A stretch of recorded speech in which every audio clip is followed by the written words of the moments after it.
Boa noite a todos. É com grande alegria que a gente dá início às atividades da SOPTERJ nesse ano de 2026.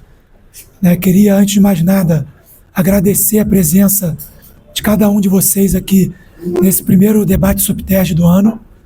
A gente fica muito feliz de ver a casa cheia de colegas pneumologistas, colegas de outras especialidades, e eu acho que o objetivo é esse mesmo, da gente sempre integrar e poder transformar cada vez mais o debate SOPTERJ num local de troca de ideias, de integração da pneumologia com os próprios pneumologistas e também com outros colegas. E nesse sentido a gente pensou esse debate num modelo um pouquinho diferente. A gente vai ter primeiro a apresentação da doutora Bruna, que vai falar para a gente sobre o DPOC, e depois a gente vai ter a apresentação de 2 casos clínicos, com uma discussão com o cardiologista, que é o Paolo, que de antemão eu já agradeço pela presença, e a ideia é a gente ter realmente um debate, uma troca de ideias. E gostaria de agradecer também de uma maneira muito especial ao time da AstraZeneca, que apoia esse evento e que abraçou essa ideia de fazer esse evento de uma maneira diferente do que ele vinha sendo feito. Então a ideia é a gente sempre melhorar. Eu acredito que a gente vai conseguir. E para iniciar o nosso evento, eu vou chamar a Nádia, que é a nossa diretora científica da SOPTERJ, quem vai conduzir o debate de hoje. Obrigado, Nádia. Obrigada, Thiago. Obrigado a todos pela presença. Obrigada, Astra, pela oportunidade de juntar todo mundo.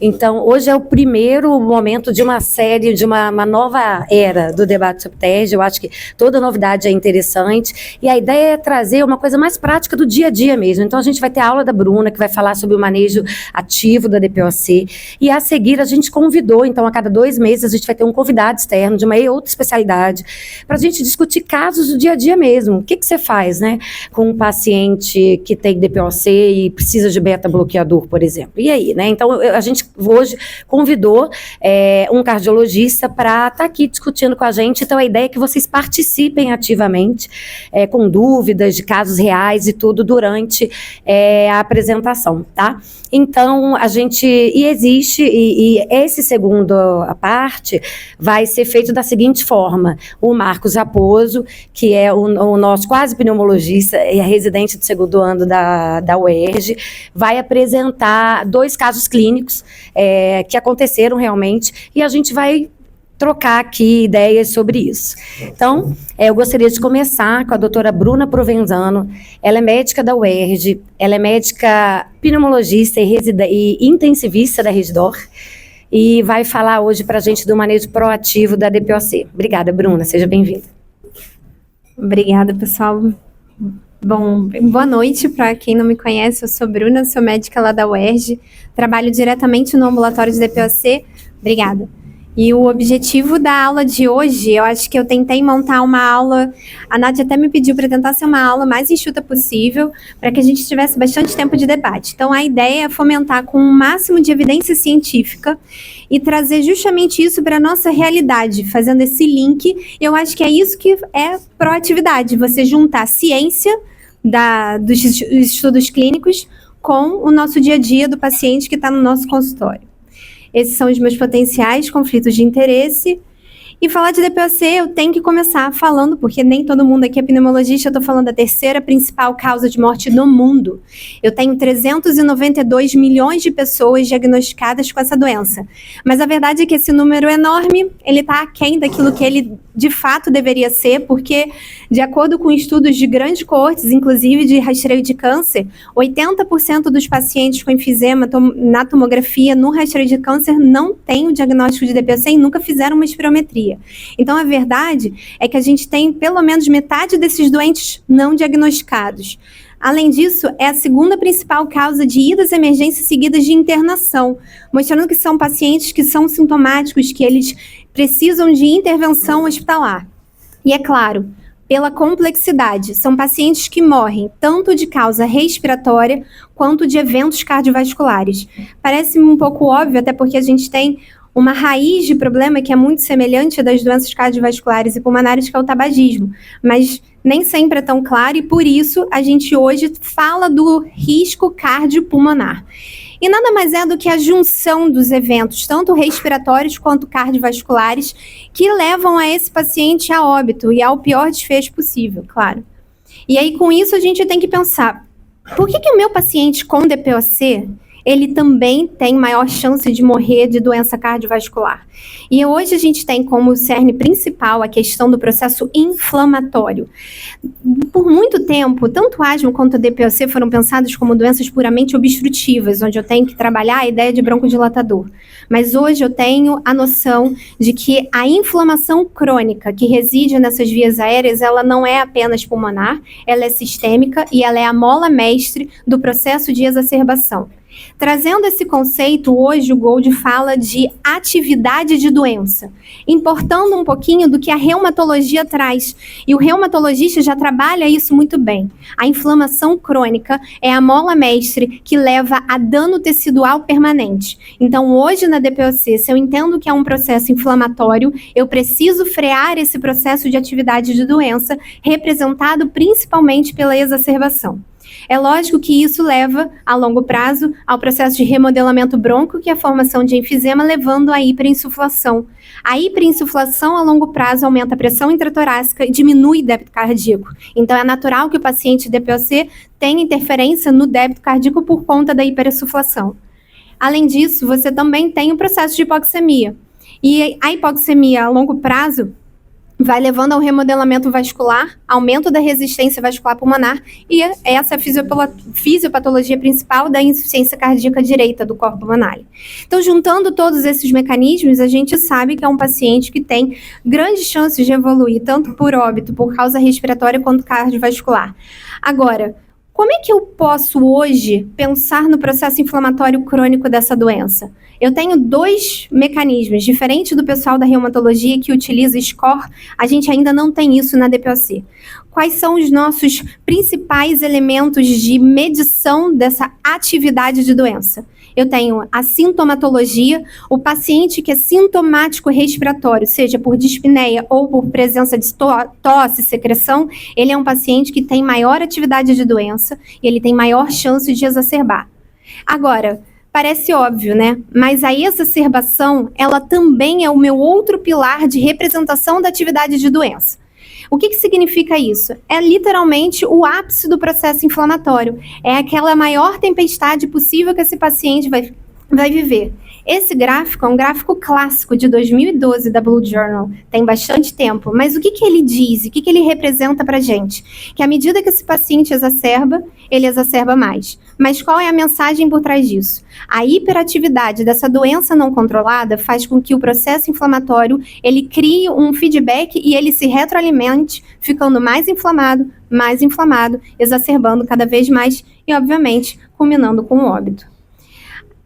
E esse óbito, ele é representado nesse gráfico também super clássico, toda aula de DPOC a gente traz. É um dado importante de mortalidade, onde após uma internação hospitalar por exacerbação, até em 5 anos, 50% dos doentes com DPOC que internaram morreram. Eu acho que quem é oncologista fala que, nossa, como? Né? Porque assim, a gente vem mudando essa realidade da oncologia. E por que a gente ainda não muda a realidade da DPOC? Porque acho que a gente ainda está preso, infelizmente, a um passado. E a gente estava até conversando antes da aula. Eu tenho a sorte de ser pneumologia numa era onde eu discuto tipos de tripla terapia. Eu discuto biológico na DPOC. Mas a verdade é que até bem pouco tempo, o que mudava a mortalidade na DPOC? Parar de fumar, o que é óbvio, porém tinha que ser dito. Oxigênio para quem precisa, por causa da hipoxemia crônica. Reabilitação e vacina, porque eu diminuo exacerbação por viroses e eu consigo recondicionar esse paciente. Não tinha remédio. Diferente da cardiologia, onde a gente tem há muito tempo já medicações que modificam a fisiopatologia dessa doença, a DPOC por muito tempo ficou vista como uma doença que não tinha muito o que fazer. Inclusive, fica assim, né? Você passava a medicação, você via aquele paciente progredir, e você só torcia para que ele não progredisse, e a verdade é que você tinha até na sua definição. Doença pulmonar obstrutiva crônica é uma doença progressiva. E a ideia da gente modificar esse raciocínio é a gente trazer os resultados dos estudos de tripla terapia desde 2016 com o impacto de mortalidade, culminando na mudança principal de 2022, onde eu proscrito o uso de ICS-LABA para o paciente DPOC. Formoterol e budesonida, que é o que a gente mais utiliza aqui no Rio, principalmente por LME, por conta da DPOC, do PCDT, o Gold desencoraja principalmente pelos resultados da tripla terapia. Em 2023, a gente tem outra mudança pivotal, que é a ideia da mudança da classificação da DPOC. A DPOC não é mais classificado como A, B, C e D. É A, B e E. E o que significa isso? Essa é a postura proativa que o Gold passa para a gente. Exacerbação tem que ser tolerância zero. Esse paciente exacerbou, acabou. Se ele tem muito ou pouco sintoma, ele exacerbou, o que significa que ele é um paciente inflamado, o que significa que ele tem hiperatividade da inflamação e da DPOC. E com isso a gente vem caminhando e se tornando cada vez mais ousado, onde a gente agora fala de risco cardiovascular. A gente traz agora dado de mortalidade e prevenção de eventos cardiovasculares na DPOC, incorporando isso também no Gold. A ponto de agora, em 2026, a gente ter uma mudança, transformando ainda mais essa abordagem da DPOC. Agora, eu não preciso ter pelo menos 2 moderadas. Eu preciso ter pelo menos uma exacerbação moderada, que significa uso de corticoide ou antibiótico no último ano para esse doente. O que eu tenho certeza aqui, que a maior parte dos pneumologistas vivem isso, e até mesmo cardiologistas provavelmente encontram, e oncologistas que eventualmente estão tratando pacientes com câncer de pulmão, eles exacerbam, usam corticoide e antibiótico, e nem sempre estão com o melhor de tratamento possível, que seria a tripla terapia.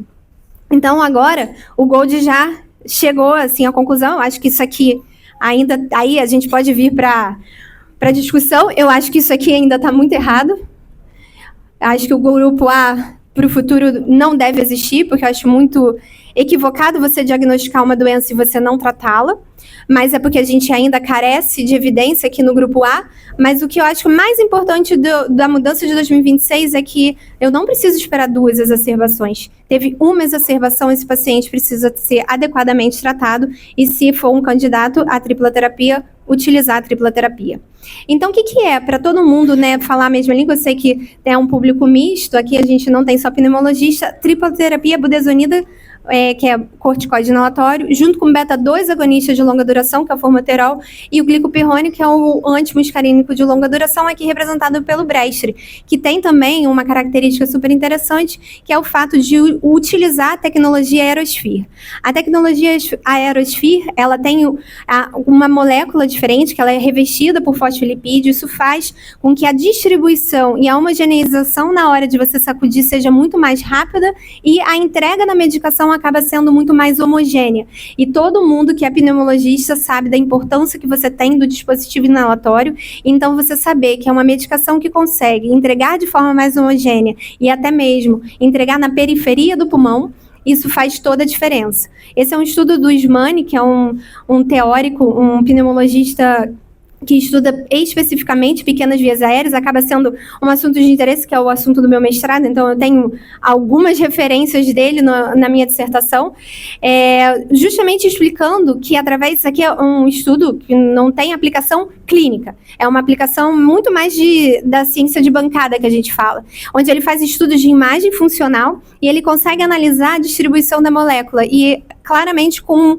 o Breztri a gente tem uma distribuição muito mais homogênea, e talvez por isso, e por esse dado aqui, onde o componente de corticoide inalatório chegou 5 vezes maior do que quando comparado com outras moléculas, provavelmente é isso que trouxe o grande impacto. Assim, só reforçando, a gente vai ver ainda os resultados dos estudos, mas é bem importante o impacto que a tripla terapia com Breztri teve na mortalidade. Aqui, só exemplificando, de onde surgiram essas mudanças do Gold?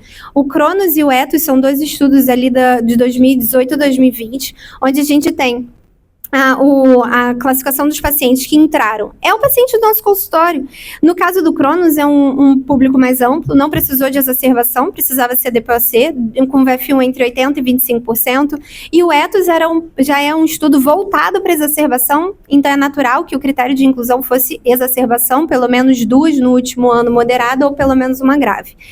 Todos pacientes sintomáticos que representam o quê? Atividade de doença. Então, você ter sintomas e ter tido, no caso do ETOS, a exacerbação mostra que esse paciente está ainda não controlado dessa atividade inflamatória, e o desfecho foi função pulmonar e exacerbação. Em termos de função pulmonar, é claro, tripla terapia tem um benefício tanto a curto quanto a longo prazo, chegando a um ganho de 381 ml após a aplicação em até 4 horas. E em relação à exacerbação, é notório que o uso da tripla terapia, quando comparado com LABA-LAMA ou com ICS-LABA, você teve uma redução, no caso, comparando com LABA-LAMA, de 24%, e comparando com ICS-LABA, de 13%. E qual é aqui, né, não vamos falar somente de número. O que é o mais importante aqui desse slide? A gente hoje tem o uso da tripla terapia como uma medicação que, quando bem indicada, ela consegue tratar apenas 3 doentes. Eu consigo prevenir uma exacerbação do grupo quando comparado com LABA-LAMA. E se eu comparar com ICS-LABA, eu preciso só tratar 7 doentes para estar tendo uma redução de intervenção. Então, assim, quando a gente fala de estudo clínico, a gente trazer NNTs tão baixos, isso é fantástico, porque é muito raro a gente conseguir NNTs tão expressivos. Por que isso acontece? Porque por mais que tenha uma redução relativa, eu tenho evento que é um evento muito comum, que é a exacerbação. Então, à medida que eu consigo reduzir, do ponto de vista estatístico, eu consigo ter um impacto muito grande em relação à redução do número de eventos e o NNT. E aí a gente vem, talvez, para o dado que mais modificou a nossa relação quando a gente olha a tripla terapia no nosso consultório, que é a curva de Kaplan-Meier de mortalidade. Ela abre com 4 semanas de tratamento. Esse paciente, com 4 semanas de tratamento, ele já tem uma redução de mortalidade quando comparado ao grupo que usou LABA-LAMA. E o que isso significa na prática? Uma redução de 49% em mortalidade. E aqui a gente pode ter várias questões. Uma das questões metodológicas do estudo foi até mesmo os pacientes que entraram no estudo, alguns deles eles fizeram um washout de corticoide, então existe essa ideia de que, não, eu tirei o corticoide, aí por isso que ele exacerbou mais, então, comparando, só que nas análises pós-ROC a gente vê que isso não fez diferença. Eu acho que, na verdade, a grande diferença talvez seja buscando lá o estudo do Usmani, a ideia de que a molécula, por ser melhor entregue e ter uma dose de corticoide final no epitélio respiratório maior do que quando comparada a outras drogas, talvez tenha tido um impacto maior em mortalidade. Porque a verdade é que todas as triplas tiveram esse resultado. Todas as triplas conseguiram diminuir a mortalidade. Equibresht teve realmente uma redução muito mais expressiva em relação, principalmente, aos eventos cardiovasculares. E, mais uma vez, falando de NNT, eu preciso tratar 80 doentes para conseguir prevenir uma morte. E isso é fantástico, principalmente para a gente, pneumologista, que tanto tempo careceu de medicações que mudaram, de fato, a mortalidade dos pacientes. E aqui a gente traz uma coisa que é óbvia, mas o óbvio muitas vezes precisa ser dito. Quanto antes eu começar a terapia tripla para esse paciente que exacerbou, principalmente aquele que vai para dentro do hospital, melhor é o desfecho desse doente. E quanto mais eu atraso, mais exacerbação esse paciente vai ter. Então, à medida que eu começo com um tempo que eles consideram oportuno, em até 30 dias, a minha redução comparativamente é de 24%, ou seja, e à medida que o tempo vai passando, eu vou diminuindo, não assim a eficácia, mas eu vou, na verdade, deixando esse paciente mais vulnerável. Aí aqui cabe para a equipe de pneumologia que trabalha intra-hospitalar. Se a gente, infelizmente, ainda tem muito doente de DPOC que não tem esse diagnóstico mais interno exacerbado. Talvez a gente adaptar um pouquinho e começar uma tripla dentro do hospital. Isso faz muita diferença, porque esse é a longo prazo, a gente sabe que os primeiros 90 dias após internação é o momento em que ele mais exacerba e ele tem maior chance de reinternar. Então, entendendo um pouquinho como é que a tripla pode ter tido todo esse impacto, eu nesse slide exatamente igual, eu expliquei os mecanismos que esse paciente morre por causas cardiopulmonares. Então, como é que a tripla faz? A tripla, através do corticoide inalatório, ele trata a atividade de doença. Através da broncodilatação, ele diminui a hiperinsuflação, diminuindo o impacto na mecânica ventilatória dentro da mecânica cardíaca, da cardiovascular. E a gente também tem junto tanto a redução da inflamação quanto a melhora do fluxo expiratório, uma relação entre perfusão e ventilação, o que faz com que esse paciente não seja tão hipoxêmico quanto ele era antes de iniciar a tripla terapia. E com isso você diminui também a resistência, né? Você reduz a resistência vascular pulmonar. Então, de um modo geral, acho que a minha principal mensagem é: hoje a gente tem que ser muito mais atento às exacerbações dentro do consultório, principalmente porque ela é a principal representação da atividade de doença da DPOC. A partir do momento em que eu tenho uma medicação que une 3 moléculas e consegue tratar esse processo, tanto inflamatório quanto da hiperinsuflação, otimizando esse paciente de uma forma a longo prazo, eu hoje tenho capacidade de modificar o curso dessa doença e, quem sabe, um dia no futuro, falar de remissão, que aí já é cena para os próximos capítulos. Obrigada.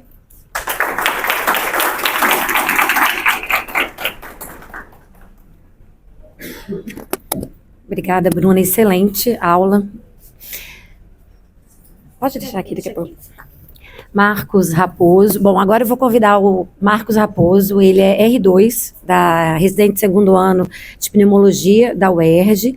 Ele vai trazer 2 casos clínicos. E a seguir, eu vou chamar o Dr. Paulo Vilela. Ele é cardiologista da UFRJ, ele é cardiologista da Clínica São Vicente da Gávea, e ele é diretor do Departamento de Planejamento da SOCERJ. Tá? Então, Marcos, e depois a gente vai começar as perguntas e a interação. Espero que todos participem. Vamos lá. Obrigado.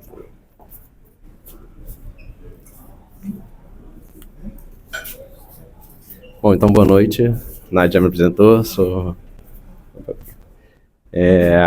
a um dia de terminar a residência e vou tentar apresentar objetivamente 2 casos clínicos. O primeiro caso clínico, então, é sobre uma mulher de 66 anos, ela é natural daqui do Rio de Janeiro, e a queixa principal dela é falta de ar. A história da doença atual dela é uma paciente estabagista, DPOC, diagnóstico já estabelecido, quando em 2020 ela teve o início de uma dispneia, uma precordialgia aos moderados esforços, progressivamente pior. Essa precordialgia era uma precordialgia atípica, piorava quando ela fazia qualquer tipo de esforço, irradiava para membros. E nesse contexto de 2020, ela teve um diagnóstico, foi internada com um diagnóstico de derrame pleural, segundo ela, que melhorou com o uso de furosemida. Nesse momento aqui, ela não teve nenhuma estratificação, nada relatado.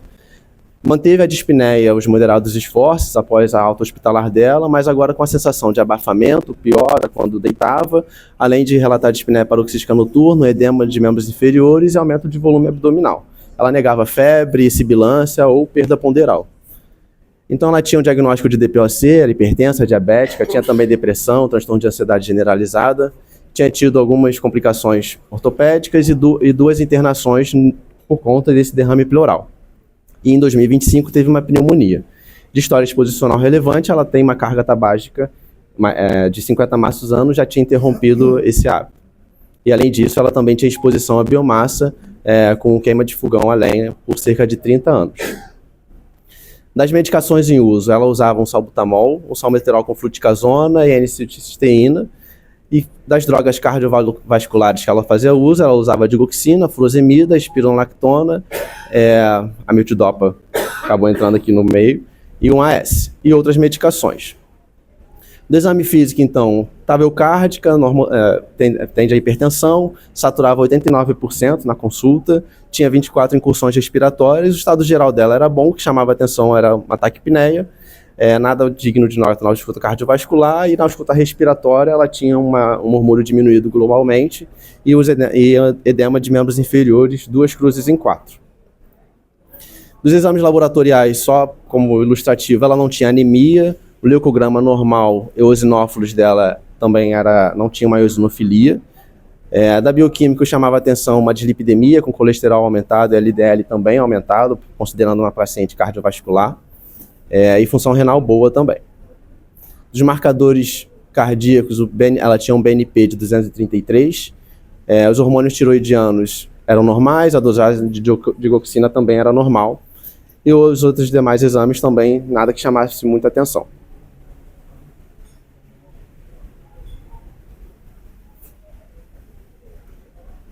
Acho que foi. Bom, do ecocardiograma dela, chamava atenção uma fração de ejeção, aqui por Simpson, de 38%, então ela tinha uma fração de ejeção menor do que 40%, já era uma paciente que considera-se com uma insuficiência cardíaca de fração de ejeção reduzida, tinha um ventrículo esquerdo dilatado e uma hipocinesia segmentar em paredes anteroceptais e inferiores.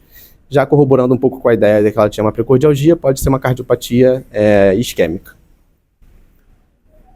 A espirometria dela, então, mostra que ela fez uma curva boa, assim, soprou um bom tempo, e do VF1, sobre a relação VF1-CVF, era de 55 no pré e no pós de 58, então menor que o predito para ela, já caracterizando algum grau de obstrução.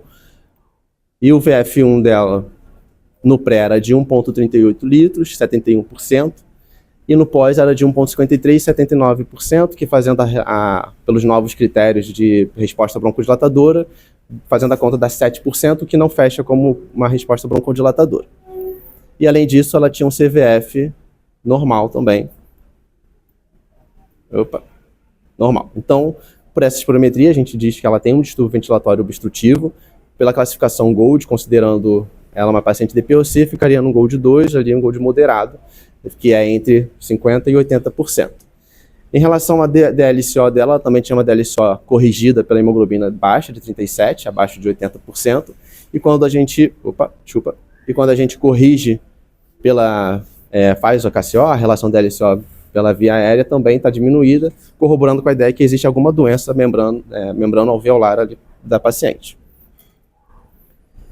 Aí eu tenho a tomografia dela agora, que é o primeiro vídeo, então na tomografia dela a gente vai reparar que ela já tem um diâmetro antero-posterior aumentado.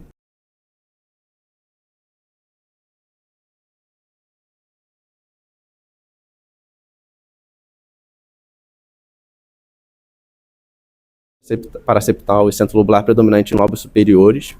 E quando a gente coloca na janela de mediastino, a gente vê muitas calcificações também aórticas já, e calcificações também já coronarianas, corroborando mais uma vez aí não é um exame de imagem preferencial para avaliar a doença coronariana, mas a gente já consegue ter alguma pista que ela realmente tem uma doença vascular importante. Pode montar isso.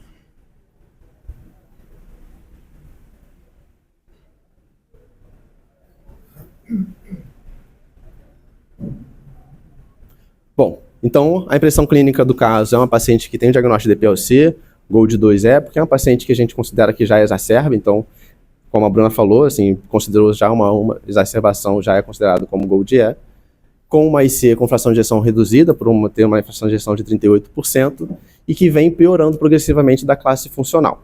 E aí a gente trouxe esse caso para fazer algumas perguntas para o Paolo. Uma delas isso vai mais para a Bruna, a primeira pergunta, se nós devemos otimizar o tratamento dessa paciente e qual a melhor estratégia. Se existe melhor beta-bloqueador nesse caso, já que considerando a paciente com insuficiência cardíaca, a gente sabe que o beta-bloqueador é uma medicação que muda desfecho desses pacientes. O uso do beta-bloqueador interfere na broncodilatação ou vice-versa, a broncodilatação interfere no mecanismo do beta-bloqueador.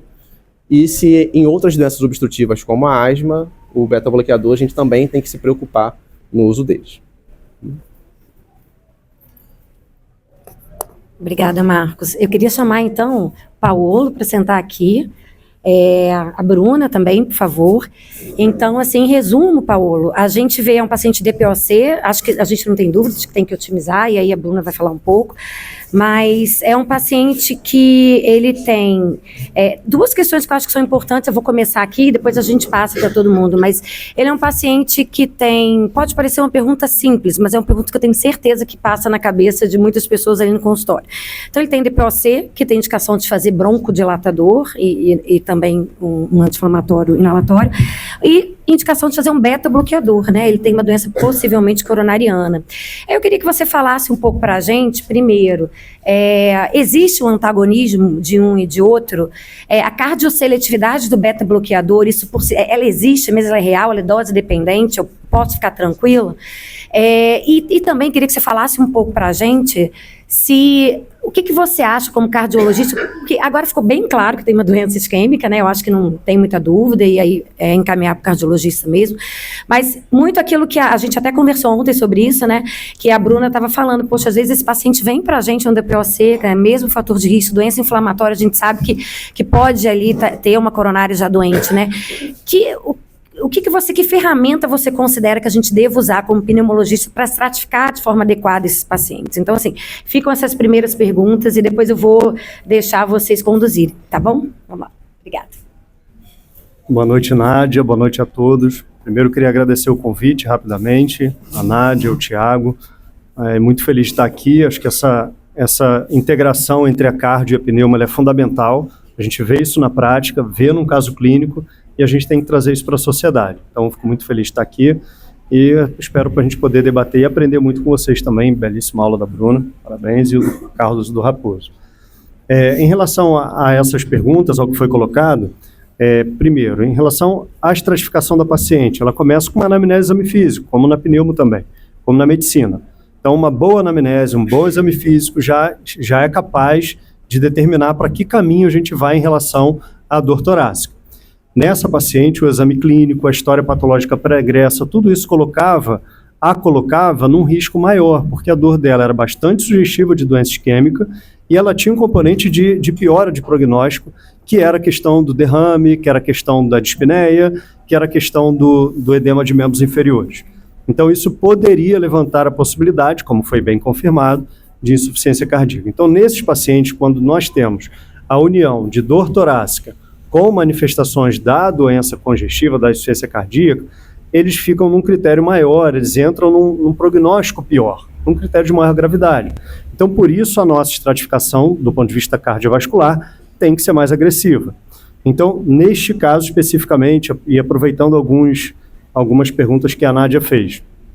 Primeiro, em relação ao beta-bloqueador, as evidências não são tão robustas quanto a gente gostaria. Mas beta-bloqueador com doença pulmonar, pode? A princípio, pode. Tá? Beta-bloqueador com DPOC, pode. A questão inclusive isso é respaldado nos guidelines de fibrilação atrial, de insuficiência cardíaca. A ressalva maior é em relação à atividade de broncoespasmo. E aí vem a sua segunda pergunta, em relação à asma. Inclusive o guideline americano de fibrilação atrial, numa das recomendações para uso do beta-bloqueador, ele considera doença pulmonar obstrutiva crônica, pode ser considerado beta-bloqueador, exceto nos casos que há broncoespasmo, por exemplo, asma. Então ali o guideline já faz uma diferenciação entre os dois. Então, em relação à doença pulmonar obstrutiva crônica, pode, em geral, pode, tá? O que a gente fica mais preocupado? De fato, é quando tem broncoespasmo em atividade. E na asma? Aí você pergunta, e na asma? Pode. Na asma não é uma contraindicação absoluta, tá? O asmático ele não é uma contraindicação absoluta para o beta-bloqueador. A questão a doença pulmonar obstrutiva crônica, como, enfim, vocês já colocaram muito bem aqui, é uma doença que aparece, em geral, para o cardiologista, numa fase mais avançada da vida. Então, em geral, é isso aí, a doença isquêmica, a insuficiência cardíaca. A asma, o que aparece para o cardiologista, de uma forma geral, é paciente mais jovem. Então, o beta-bloqueador, a gente precisa esmiuçar a necessidade do beta-bloqueador. Não, estou falando para o asmático, mas é evidente que é para o DPOC também, para o paciente que tem DPOC. Então, por exemplo, vou destacar aqui quatro usos do beta-bloqueador, que eu acho que isso é bastante importante nessa discussão para a gente debater. Hipertensão arterial. Em geral, a gente não usa mais o beta-bloqueador. Ele tem o seu espaço? Ele tem. Casos jovens, pacientes adrenérgicos, tem o seu espaço, mas não é uma droga com grande benefício. Isso vai e volta, tá? Quando eu estava na faculdade, monitor de farmaco, o beta-bloqueador era proscrito na insuficiência cardíaca. O Goodman e Gilman, de 1998, eu mostrei para os residentes na época do Quinta Dor, não tinha beta-bloqueador no capítulo de insuficiência cardíaca. Então, assim, isso vai e volta. Mas, atualmente, até o beta-bloqueador estão tentando recolocá-lo como droga de primeira linha para hipertensão. Mas é uma droga que, tranquilamente, a gente pode bypassar nos casos de hipertensão. Tá? Tem outras alternativas importantes e que mudam o desfecho. Então, hipertensão é a primeira. Fibrilação atrial, para controle de frequência cardíaca. O beta-bloqueador ele pode ser substituído, a depender da função ventricular, por outras drogas que controlam a frequência cardíaca. Exemplo, digoxina, por exemplo. Tá? O bloqueador do canal de cálcio, nesse caso da insuficiência cardíaca, ele não pode ser usado, porque tem insuficiência cardíaca, não pode usar. Mas por outro lado, na fibrilação atrial, nós temos mecanismos não farmacológicos. Por exemplo, a ablação. E quando a gente fala em ablação, pode ser a ablação da fibrilação atrial, ou seja, lá em cima, ou ablação no nó do AV, com implante marca-passo definitivo. Isso é um capítulo à parte, mas enfim, só para mostrar que tem alternativas. Então, hipertensão, fibrilação atrial, doença coronariana. Doença coronariana, o beta-bloqueador, na maioria dos casos, ele vai ser predominantemente um antianginoso e não um agente modificador de mortalidade. Isso abre uma exceção para esse caso aí, onde tem disfunção ventricular. Então, pacientes que têm disfunção ventricular e pós-infarto, em geral no primeiro ano, coitado, estão implicando com beta-bloqueador agora no infarto, né? Antigamente era para a vida inteira, agora estão tentando encurtar. Eu, particularmente, se possível, ainda deixo a vida inteira pós-infarto. Bom, mas enfim. Então, na doença coronariana, se a função ventricular esquerda ela é preservada e o paciente não tem área de necrose, nunca infartou, o beta-bloqueador ele entra no capítulo de antianginoso. Então, ele pode ser trocado tranquilo e seguramente por um bloqueador do canal de cálcio. E o último, o quarto, então, hipertensão, fibrilação atrial, doença coronariana, e o último que é a insuficiência cardíaca. A insuficiência cardíaca não tem muito para onde correr.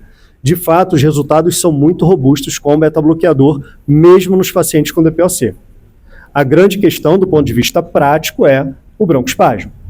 Então, em geral, na insuficiência cardíaca, a gente tenta manter ou arrumar uma brecha para iniciar o beta-bloqueador, certo? Esse é meio que, é uma tentativa, de fato, de mudar desfecho, de mudar mortalidade, porque ali ele não pode ser substituído pelo bloqueador do canal de cálcio. Em relação à seletividade, que a Nádia perguntou, qual deles, qual o melhor? Bom, nós temos 3 aprovados que são cardioseletivos. Então, bisoprolol, metoprolol e carvedilol. Desses 3, o mais específico, o mais seletivo, beta-1. Então, o número que eu vou falar aqui varia um pouco dependendo do estudo. Um estudo publicado no JACC, que é o jornal do ACC, mostrando claramente o uso, aliás, é bem interessante, o uso de beta-bloqueador paciente com DPOC e insuficiência cardíaca, como manejar beta-bloqueador versus beta-agonista. Então, nesse trabalho, a seletividade foi beta-1 sobre beta-2, considerando carvedilol 1, seletividade 1, é o padrão, né? Que nem hidrocortisona, 1. Então, o bisoprolol, seria, o metoprolol seria 40 para 1, e o bisoprolol 70, 75 para 1. O nebivolol passa de 300, mas a gente não usa, não está nesse rol dos 3. Então a seletividade sim, ela é importante. O bisoprolol, ele é o mais, desse rol, ele é o mais específico, é mais seletivo, perdão. E sim, a seletividade é dose dependente. Isso a gente vê na prática, a gente pode chegar à dose teto do bisoprolol, label, bula, para insuficiência cardíaca 10 mg dia.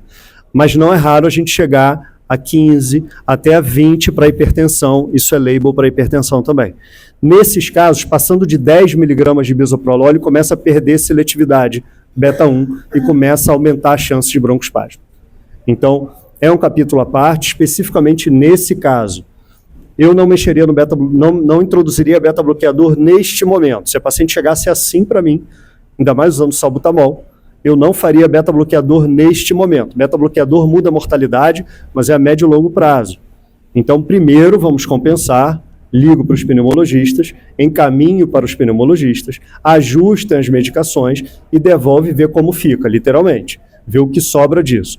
O que está faltando aí, no caso, o que o cardiologista poderia acrescentar nesse momento? Estatina, A aspirina, não lembro se está, a princípio pela probabilidade pré-teste, e, é claro, um diagnóstico de estratificação, que nesse caso especificamente, com disfunção ventricular esquerda e com dor típica, é igual à coronariografia. É um método anatômico, no qual você já pensa no tratamento.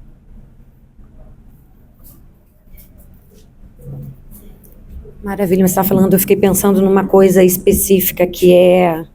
Você acha que esse, por exemplo, o paciente... Existe, às vezes, eu atendi um paciente ambulatório de asma, que era um obeso, essa semana, terça-feira, que era um obeso mórbido, dislipidêmico, hipertenso, com inúmeros fatores de risco para a doença. Ele tinha uma angina, ele acompanha no cardiologista que diz que ele tem uma angina instável, sim, ele tinha esse diagnóstico. E ele não vinha usando, era o paciente segunda vez, e ele fazia um corticoide inalatório simples, e ele não fazia não fazia nem beta-bloqueador, nem um broncodilatador, né? E como que é isso para vocês?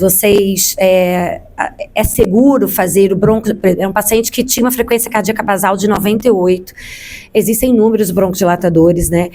Vocês, como cardiologistas, estão vendo, né? Vocês tratam esse paciente, não tratam? Como que vocês veem isso? E se alguém quiser falar e comentar, por favor. Então, sim e não. Então, a primeira é sim, se esse paciente é hipertenso, ele é mais adrenérgico, sim, ele tem indicação de tratamento, obesidade, hipertensão, outros fatores de risco. Ok, a questão é, o beta-bloqueador é a melhor droga para ele? Esse é o primeiro ponto. Segundo ponto, por quê?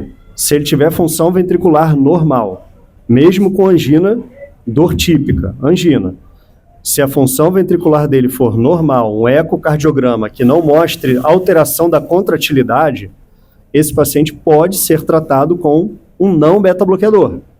A questão a preferência é do beta, mas até quanto vale eu esticar a corda no beta-bloqueador? Então, a primeira coisa, se eu não tenho um pneumologista para mandar e para discutir se a doença dele está estável, esse paciente, a princípio, se ele não tem broncoespasmo em atividade, ele poderia ganhar o beta-bloqueador. Não teria muito problema. E o broncodilatador? Ele fazia por fazer... Vamos lá. Cardíaco, sim. O broncodilatador, assim, aí é acelerador e freio, né? Então, como a gente já viu em prescrição, Lasix com soro. Tem indicação. Quando a gente quer os efeitos não diuréticos do Lasix, você quer no potássio, no cálcio, né? Aí você faz os dois. Mas nesse caso não tem sentido você dar volume e tirar volume, porque eu só quero dar volume e tirar volume. Então, do beta-bloqueador é a mesma coisa. A questão do ponto de vista prático, se este paciente tem crises recorrentes de broncoespasmo, a ponto de necessitar de beta-2 de longa, por exemplo, ou nebulização com frequência, eu não vejo mais espaço para o beta-bloqueador. Mas aí a gente está falando de opinião nível C, nível de especialista. O que o guideline fala é isso, mas guideline é muito bonito na teoria, né? Quando o paciente está ali na sua frente, aqui enrola mais, né? Claro, não é exato, né? Cada um tem suas nuances. Então, em relação ao beta-agonista, pode? Pode. Se ele for fundamental para tratar o broncoespasmo, pode. Quais são os problemas do beta-agonista no coração? Taquiarritmia. Tem relato de piora da insuficiência cardíaca, piora a médio e longo prazo, piora a agudização da insuficiência cardíaca, porém, ele está com dispneia, ele está com broncoespasmo em atividade. Então, é a rota do pronto-socorro. Ele chegou. Infarto com supra, asmático, por exemplo. Se for asma leve, esse paciente, em geral, vai para a rota de beta-bloqueador. Então, assim, tudo depende do peso que a gente está dando para as coisas. Pode fazer? Pode. Agora, se está fazendo com frequência, é porque o beta-bloqueador pode estar atrapalhando. Essa é a minha visão. Malefício no sistema cardiovascular. Pode? Pode. Taquiarritmia. Sim, já vi. Vi fibrilação atrial no paciente idoso, claro que não tinha só idade, hipertensão, que fez fibrilação atrial depois de uso de Afrin, que é oximetazolina, que é um beta-agonista. Então pode, especialmente se o Afrin vai em jato, né?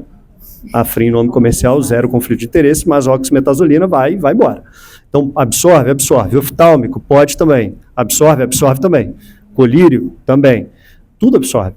Então, assim, a questão é sempre o peso da necessidade do beta-bloqueador. Aí eu vou trazer agora até para a fisiopatologia da DPOC. Ano passado eu dei uma aula super legal também falando justamente sobre dispneia e abordagem do paciente DPOC no consultório do cardiologista, e me fizeram exatamente essa pergunta. Você vê algum conflito em relação ao beta-2 agonista, em relação à insuficiência cardíaca? E aí eu penso, olha, vamos pensar na fisiopatologia da doença? Se a gente está tratando a hiperinsuflação e eu estou diminuindo a minha pressão intratorácica, eu estou, na verdade, melhorando. Então, acho que a gente tem que perder o medo do beta-2 agonista e do broncodilatador, no caso, né, a gente está falando de broncodilatador de longa, porque, na verdade, eu tenho benefício de ganho de função pulmonar, eu diminuo a hiperinsuflação e esse paciente, exatamente, melhora a capacidade funcional. Então, isso está proscrito. E outro mito da asma bombinha ataca o coração. Na verdade, o que ataca o coração é a asma não tratada.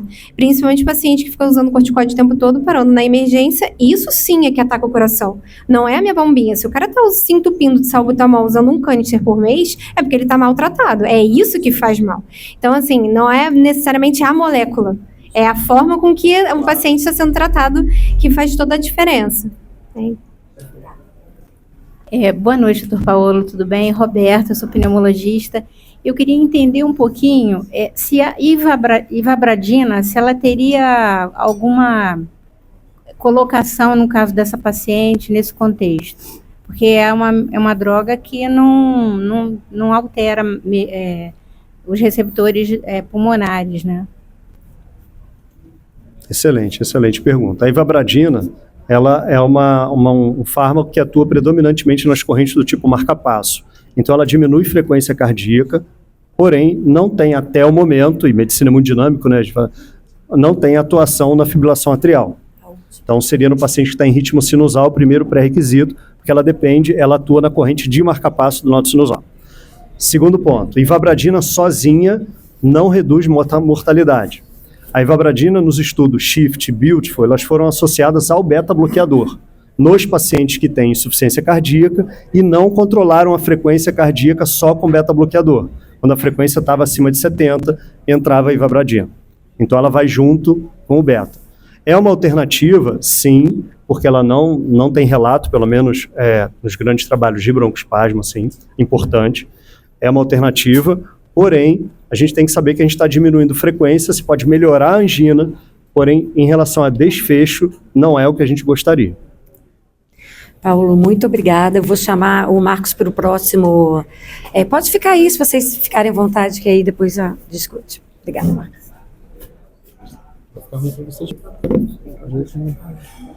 Bom, vou apresentar o segundo caso clínico, agora estou mais solto, então melhor. Bom, vamos lá. Então, esse segundo caso clínico agora é um homem de 40 anos, homem jovem. É porque senão eles não vão ver. É um homem jovem, natural do Rio de Janeiro, trabalhava como motorista. E o motivo da internação dele, ele internou no Pedro Ernesto, foi uma transferência hospitalar para avaliação de transplante cardíaco.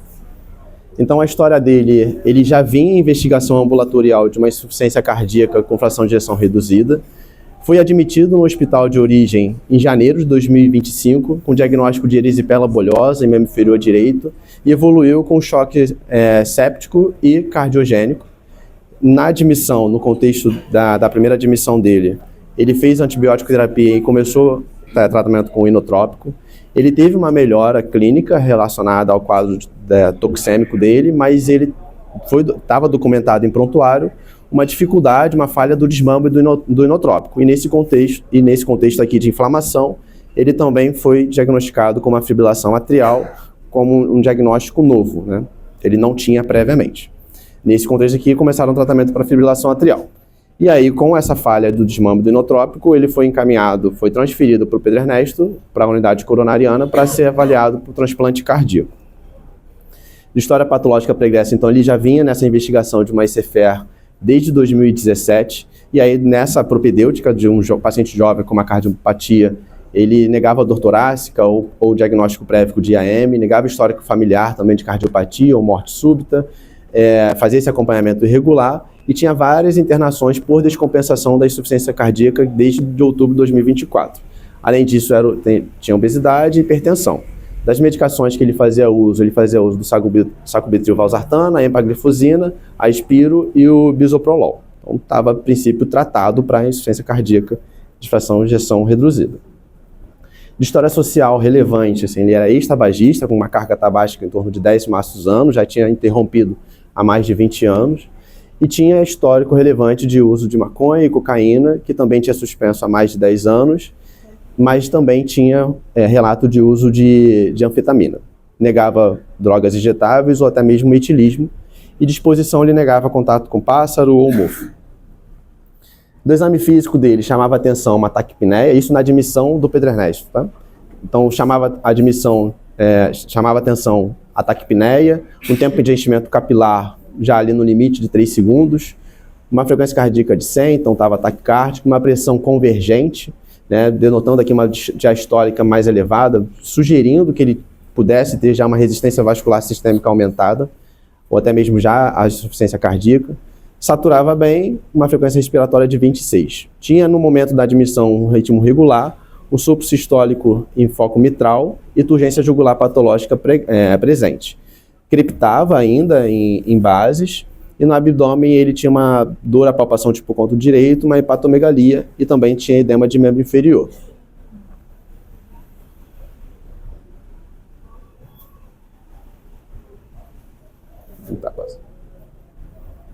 Obrigado. Quando ele chega no Pedro Ernesto, ele estava em uso de dobutamina na dose de 10 microgramas por minuto, então já é uma dose considerável. Uso de furosemida, 40 mg de 8 em 8 horas, e estava tratando com amidarona já oral, com uma dose de 300 mg dia, 100 de 8 em 8. Então, antes da internação dele, assim, fazendo uma revisão, ele já tinha feito um cateterismo cardíaco, que mostrava ausência de lesões obstrutivas, uma ressonância magnética, que já mostrava uma fração de ejeção de 11%, sem significado relevante denotando alguma miocardite ou necrose, sugerindo o evento prévio cardiovascular. E dos exames laboratoriais, ele tinha hormônios tiroidianos normais e cinética de ferro também normal.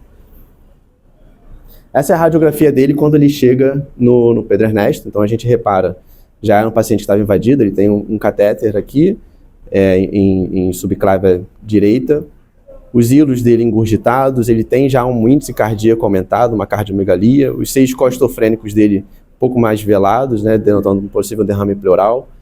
Tá ruim um pouco de ver, mas ele tem inversão de trama, e a carina aqui dele também está alargada, sugerindo também um aumento de cavidade esquerda. Então, denotando que o paciente estava congesto ainda. O ecocardiograma dele, a fração de ejeção dele era de 11%, corroborando com a ressonância que ele tinha feito, e realmente ele tinha aumento de cavidades esquerdas, a função sistólica dele, ele tinha uma disfunção global prejudicada, o VD normal, e a válvula mostrava realmente um refluxo grave de mitral, uma PSAP no limite inferior à normalidade ali, e as demais estruturas eram normais. A evolução clínica do paciente, então ele tratou, então, como tinha aquela pressão convergente, ele estava usando o inotrópico, diurético terapia, mas ele não estava conseguindo desmamar esse inotrópico. A ideia foi tentar diminuir a pós-carga dele, então ele começou um vasodilatador venoso, continuou com a furosemida, houve redução gradual da necessidade do inotrópico, até que no dia 7 de fevereiro foi suspensa a droga. No dia 10 de fevereiro, então a droga inotrópica foi suspensa aqui, no dia 10 de fevereiro ele tem uma nova piora com dispneia e dessaturação em vigência de melhora clínica da parte cardiogênica. Ele estava melhor perfundindo, o débito urinário dele estava melhor, saiu inotrópico, vasodilatador, nesse momento o vasodilatador já tinha sido transicionado para oral, então já estava com hidralazina, e a radiografia dele nesse momento da piora é essa. Aqui a gente vê que os seios costofrênicos eles já estão mais livres, então, a princípio, não tem mais derrame pleural. Os hilos pulmonares aqui já não estão mais engurgitados, mas a gente vê que tem opacidades novas aqui bilaterais, principalmente à direita, opacidades bem formadas, assim, mais características alveolares, difusas no pulmão. E essa é a tomografia dele nesse contexto da piora clínica nova. A gente vê que desde ápice pulmonar a gente tem vidro fosco, espessamento de septos, fazendo um padrão de pavimentação em mosaico e algumas áreas já de consolidação também. Desde ápices pulmonares e realmente piora à direita. Quando a gente passa para a janela de mediastino, ficou mais evidente. Não, pode Tem mais coisa no vídeo. Isso, obrigado. Então, quando a gente passa para a janela de mediastino, essas consolidações pulmonares ficam evidentes. Algumas têm alguns pontos mais densos. Realmente tem uma cardiomegalia importante, um VE aumentado de tamanho.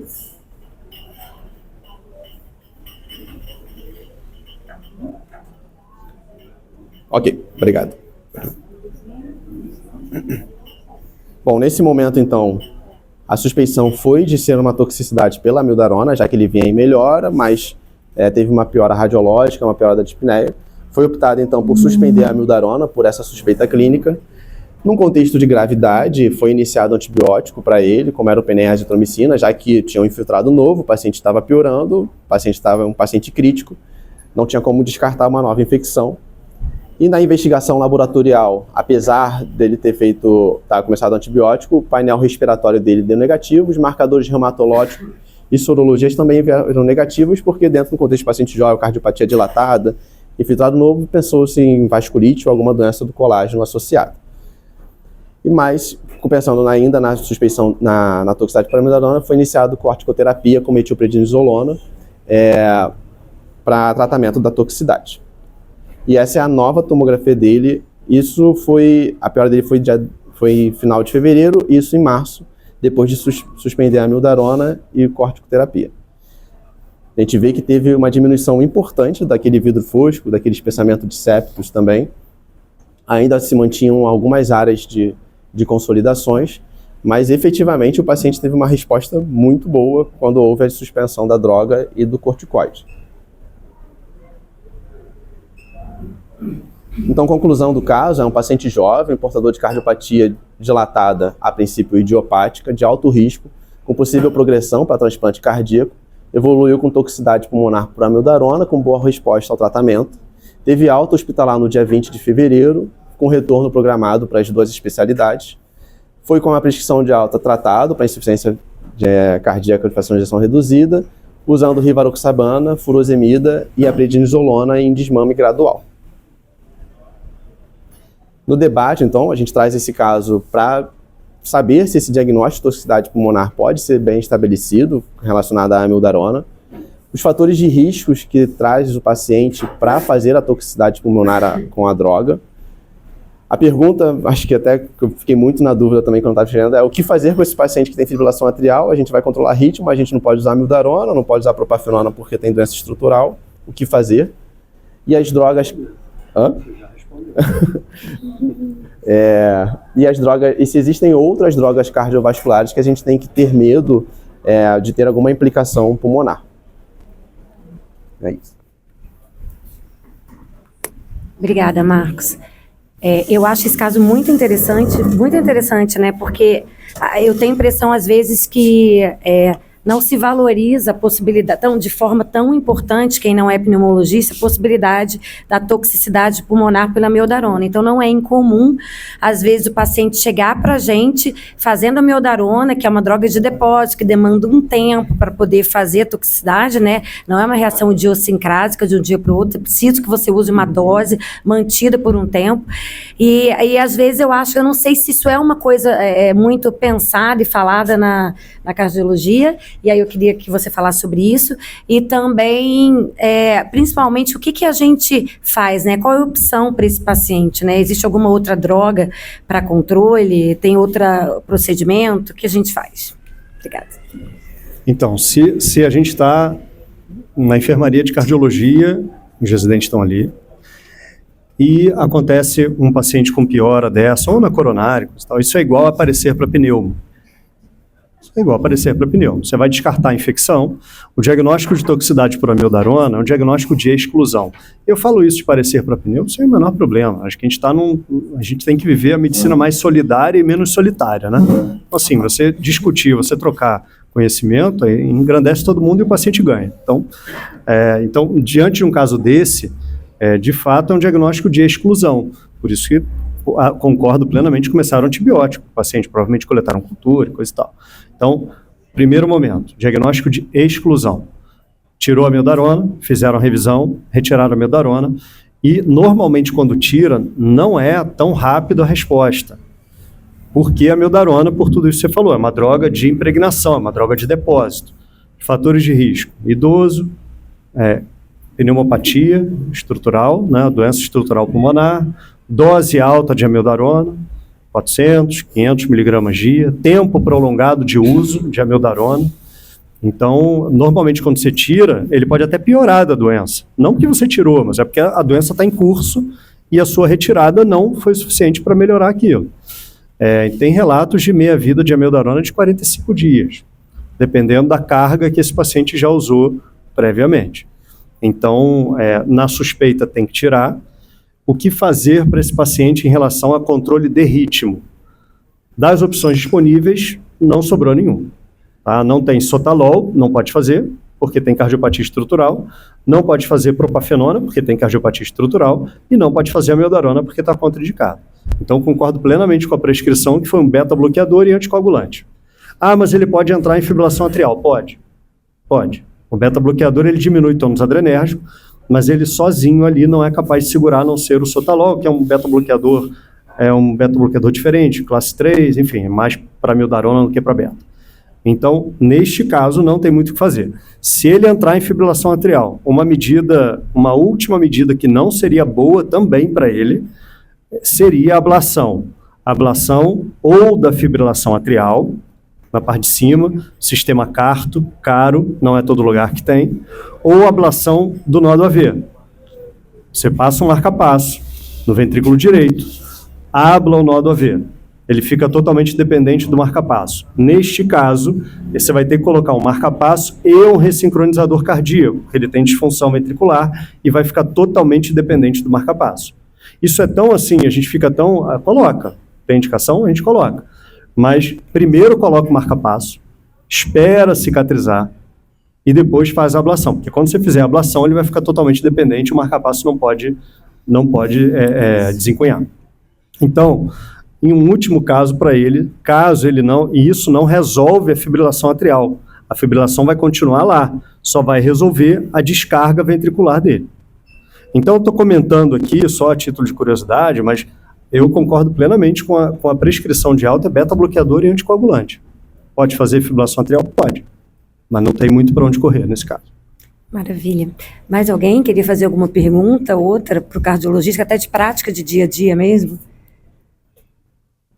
Alguém gostaria de fazer mais alguma Nádia, pergunta? a gente está com um caso lá na enfermaria, caso atual da enfermaria do Fundão, que é um paciente com fibrose pulmonar, doença intersticial pulmonar, e veio para a gente usando amiodarona. E aí a conduta inicial seria, eles estão ali, não me deixam mentir, estão ali na enfermaria, não me deixam mentir, seria inicialmente mandar esse paciente para casa e programar uma ablação. E a gente conversou com algumas pessoas no sentido de, para este paciente evitar a recorrência no caso dele, ele tinha flutter e fibrilação atrial. A gente quer abreviar o uso da amiodarona. No ideal, esse paciente não usa amiodarona. Então, a nossa ideia, sim, é fazer a ablação, a gente já programou. Então, isso existe, isso acontece. E eu acho que o cardiologista ele não tem tanto medo da amiodarona assim. A gente aprende na faculdade que a amiodarona é o antiarrítmico do clínico, né? E do cardiologista também, a gente adora uma amiodarona. Então, acho que a gente é meio destemido com a amiodarona. E também não é assim, não é a droga... ela se encaixa muito bem em vários tipos de arritmia, porém, ela tem a droga de impregnação e tem efeitos adversos graves, potencialmente letais, em vários órgãos, né? O que a gente vê com muita frequência é tireoide, né? Mas tem hepatite, doença pulmonar, infiltrado em córnea, enfim. Maravilha. Pode... Eu acho que esse caso a gente acompanhou ele bem de perto e foi um caso bem... Pediram parecer. E foi bem legal, assim, realmente o trabalho ali em conjunto com o pessoal da cardiologia, assim, a gente teve uma interação bem legal. Nós, inclusive, fomos na sessão clínica deles para discutir esse caso depois. Foi uma interação bem interessante. E esse caso ficou muito marcado porque... Ele teve uma imagem muito típica de toxicidade por amiodarona, que é esse vidro fosco, esse espessamento de septo, então lá fazendo pavimentação em mosaico. E a gente justamente descartamos outras causas, né? A gente fez pegamos material nobre de via aérea, fizemos o painel respiratório que excluiu, fizemos toda a investigação reumatológica também. Não foi lavado, porque ele não tinha condições clínicas. Mas a gente conseguiu excluir. Fizemos hemocultura também, que também fechou como negativo. E ele respondeu bem à suspensão da droga. E aí, mas a minha dúvida, e que eu sempre quando penso sobre, é se a dose é mais importante como fator de risco ou o tempo. Porque ele não tinha um grande tempo de uso de amiodarona, mas o que vale, o que pensar mais, assim, o tempo? Porque, por exemplo, tem um paciente que usa amiodarona e ele pode fazer toxicidade depois de 5 anos de uso, ou importa mais a dose acumulada que ele faz? Né? Os dois. É igual Massuzano. Seria mais ou menos isso. Dose alta, pouco tempo, dose baixa, muito tempo. Então, pode. É mais raro acontecer por mais de um ano. Paciente que usa mais de um ano, mas pode acontecer também. Não está isento disso.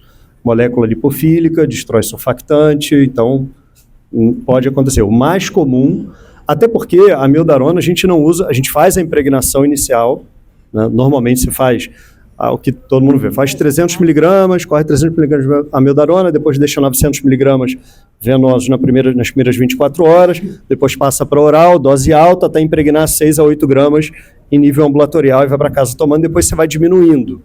Em geral, esse é o tratamento de quem usa amiodarona, para arritmias supraventriculares. Então, a dose, esse paciente ele já vai estar com uma dose de 6, 8, 10 gramas e não precisa ficar tomando 400, 600 miligramas por dia de amiodarona. Antigamente até se fazia isso, mas agora o que a gente aprendeu é reduz a dose, 200 miligramas, velocidade de cruzeiro e vai, com 200. Por quê? Porque já está impregnado. Então, infelizmente, as duas coisas podem acontecer. Se ele ficar usando dose alta muito tempo, 3 meses, muito tempo, assim, 2, 3 meses. O mais comum é em torno de 6 meses, de acordo com os relatos de literatura. Então, dose alta, muito tempo, ou dose baixa, muito tempo. Quase que, estou querendo dizer, um produto, né? Seria... Né? Tá. Não me estendendo muito, mas porque você até falou no outro caso, acho que muito tema que a gente está discutindo é drogas relacionadas a coração, pulmão.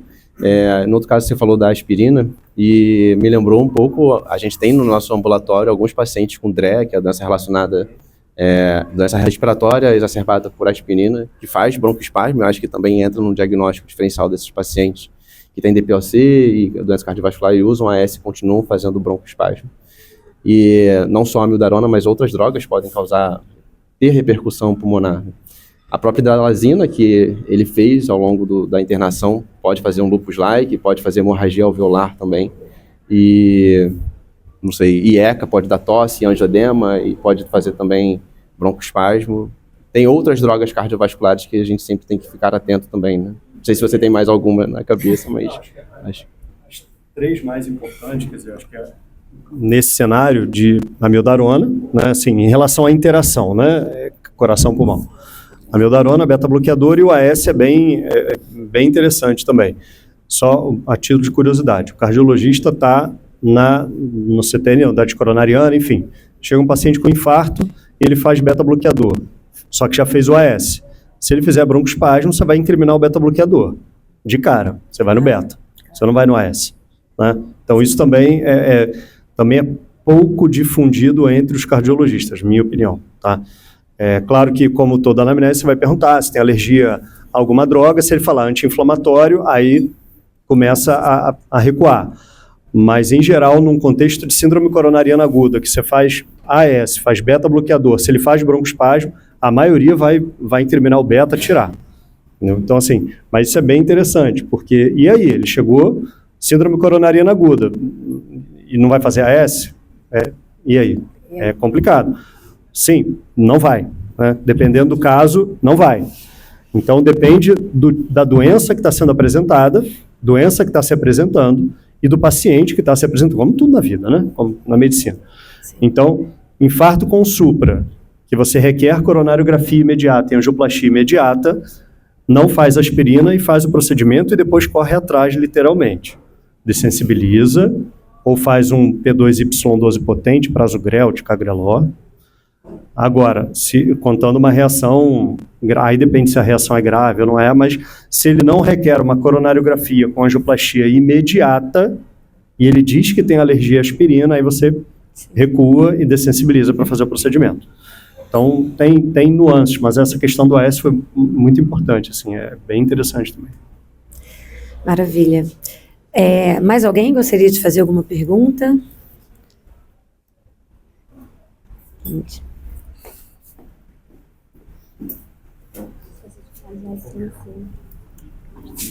Bom, boa noite. Parabéns por toda essa atividade. Meu nome é Isbelo, para quem não me conhece. Eu achei espetacular. Você, Bruno, levou a gente para passear pelo campo da DPOC. Só que lá no iniciozinho, nos primeiros passos desse passeio, você falou algo que é o que está motivando eu falar agora. Quando você disse da associação entre doença pulmonar obstrutiva crônica e cardiopatias, você usou um termo, elas têm a raiz comum, que é o tabagismo. E é esse ponto que eu vou esticar um pouquinho o fio da meada. Na verdade, hoje, a gente já sabe que não é o tabagismo a raiz comum. A raiz comum, na verdade, é uma disbiose que se inicia no trato gastrointestinal, então o microbioma intestinal desequilibra pelos eixos intestino-pulmão, intestino-coração, essa disbiose passa para o microbioma pulmonar, microbioma cardíaco, e aí essas confusões todas começam a acontecer. Se o tabagismo fosse realmente uma raiz comum, todo fumante teria isso. E a gente sabe que é uma parcela menor dos fumantes que tem um problema. Até algum tempo atrás, a gente dizia que isso era devido a fatores genéticos. Quando a gente não sabe o que é, a gente diz que a culpa é da genética. Porque lá vai ser difícil a gente achar a causa real. E, aparentemente, pode ser que a genética esteja influenciada, sim, mas por um caminho indireto. É a disbiose que é a raiz disso tudo. Só que disbiose envolve também a transdução de genes. Nós temos todo um genoma microbiômico que modula o genoma humano. E aí sim, essa conotação genética passa a ter sentido. Mas eu só estou comentando isso para que a gente ande no quilômetro seguinte do teu passeio. E a gente vai ver que essas coisas todas que foram comentadas aqui vão mudar, certamente.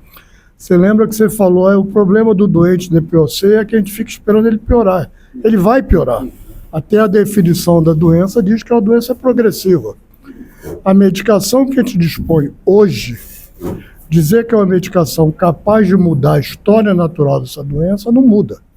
O que a gente tem são variantes de broncodilatadores e variantes corticoides.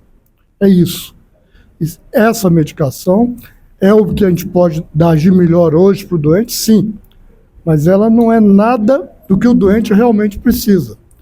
E o que ele precisa de verdade é que a gente consiga retornar aquela disbiose para o microbioma natural fisiológico. E aí tudo isso acaba. Ou seja, a gente vai estar não apenas mudando a história natural, mas a gente vai estar evitando o desenvolvimento da doença e a sua recorrência, progressão, etc. Então eu queria só esse comentário rápido para chamar a atenção disso. A gente ainda está numa etapa anterior daquela em que a gente vai fazer realmente algo de diferente pelo doente. O que a gente dispõe hoje é medicação sintomática, ponto. Você tira o remédio, não altera em nada a história natural da doença. Bota o remédio, não altera em nada a história natural da doença. Faz ele sentir melhor? Sim. Melhora um pouco a função pulmonar? Sim. Mas na doença a gente não está interferindo. E a gente só vai interferir quando a gente conseguir fazer essas correções microbiônicas, que vai demorar muito, né? Para a maior parte das doenças pulmonares hoje, já estão se caracterizando que desbioses são responsáveis. Mas associar qual o mecanismo dessa desbiose para o problema na função pulmonar, nada por enquanto, ninguém sabe. E mais ainda, o que usar para corrigir essa desbiose, a gente já tem aí uma chuva de probiótico, prebiótico, simbiótico, mas é tudo atirando no escuro. Ninguém sabe exatamente que parcela dos micro-organismos eu quero aumentar ou que parcela eu quero diminuir. Ou seja, quem que está de mais, quem que está de menos causando essa desbiose. Então, tudo que a gente tem hoje de prebiótico, probiótico, simbiótico é um nicho financeiro da indústria farmacêutica. Porque nenhum deles tem fundamento para dizer eu estou atuando nessa população reduzindo ou nessa aumentando. Desculpe, falei demais, perdão. Isabela, obrigada pelas suas colocações. Eu agora... Você quer falar alguma coisa? Eu posso, porque por causa do adiantado da hora. Eu posso... Não, assim, na verdade, eu acho que eu concordo com você quando a gente fala que ainda a gente não modifica o curso da doença, mas eu acho que por um pequeno problema, a gente ainda diagnostica tardiamente DPOC. E aí, quando a gente diagnostica já uma doença bem estabelecida com alteração estrutural, é muito mais difícil a gente reverter um curso de uma doença. É o que eu venho estudando justamente no meu mestrado, essa ideia da gente entender melhor como diagnosticar precocemente.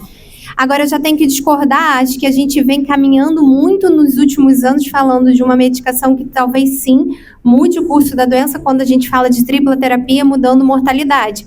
Se eu mudo função pulmonar, diminuição de exacerbação e eu tenho redução de morte, eu acredito sim que a gente vai estar mudando o curso dessa doença. Esse paciente provavelmente vai ter um melhor desfecho. Eu acredito nisso. Obrigada, Bruna. Claro. A última, tá? Porque pra gente poder comer, né? Todo mundo. Não, eu concordo com você, mas eu quero chamar a atenção que diminuir mortalidade, melhorar, preservar, não é melhorar, preservar um pouco a função pulmonar, eu não diria que isso é mudar o curso da doença. Isso é mudar o comprometimento gerado pela doença, o que é distinto. Se você quer diagnóstico precoce, isso já está bem claro, DPOC, fibrose cística, asma, doença coronariana, hipertensão, diabetes, etc. Esse problema começa lá na infância, nas primeiras alterações microbianas. Hoje a gente já sabe isso. Então o diagnóstico precoce vai ser feito no dia que a gente conseguir definir que desbiose faz o quê. Desbiose A leva a isso, desbiose B aquilo e assim por diante. Aí sim, identificando que desbiose leva o quê. E o que eu faço para cancelar essa desbiose, o que eu posso usar, aí sim eu estou mudando uma doença antes que ela se instale. Desculpe. Obrigada, Isabela, pela sua colocação. E é isso, né? Muitas coisas novas da medicina acontecendo. É importante a participação de todo mundo, foi ótimo. Queria agradecer especialmente a vocês três, ao Marcos, a Bruna, ao Paolo. Eu achei excelente, com discussões práticas do dia a dia, que eu acho que muito que a gente quer, né? Que a gente tem. E, bom, espero que a gente possa nos encontrar mais vezes e fazer agora. O Thiago vai terminar. Só duas lembranças. Quem ainda não segue o podcast do Pulmão lá no YouTube, vamos seguir, porque é um canal de comunicação importante.